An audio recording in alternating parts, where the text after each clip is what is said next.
Mystical City of God, translated from the original Spanish by Michael Kress, read by the translator. Dramatizations are also included. This is the full 4-volume Mystical City of God. This is a summary of Book 1, chapters 6 to 10 of the Mystical City of God. In these chapters, Venerable Mary of Agreda unveils the profound mysteries of God's creation and eternal plan, focusing on the intricate relationship between heaven and earth. These chapters guide readers through the divine logic behind creation, humanity's role in salvation history, and the pivotal place of Christ and the Virgin Mary in this grand design. As we explore chapters 6 to 10, we journey deeper into the spiritual truths that define God's perfect order and his plans for redemption. Now let's look at each chapter. Chapter 6. The creation of the universe. God brought the universe into being with order and perfection, crafting it as a reflection of his divine glory and a stage for his redemptive plan.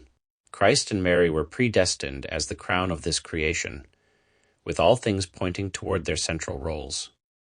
Chapter 7. The creation and fall of humanity. Adam and Eve were created in God's image, endowed with grace and an intimate bond with their Creator.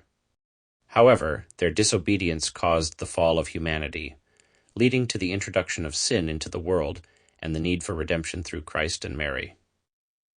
Chapter 8. Mary, the new Eve. Mary was foreseen as the new Eve, created from sin to become the mother of the Word incarnate.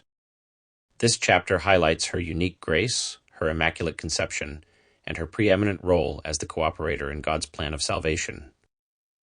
Chapter 9. The rebellion of angels. Lucifer, consumed by pride, rebelled against God, leading to his fall along with other disobedient angels. Meanwhile, the faithful angels were given a vision of Christ and Mary, which inspired their unwavering loyalty and reverence for the Blessed Virgin as the Queen of Heaven. Chapter 10. The mission of the angels.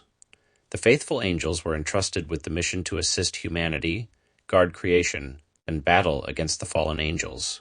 Their veneration of Mary and their role in protecting God's divine order are central to their purpose in salvation history.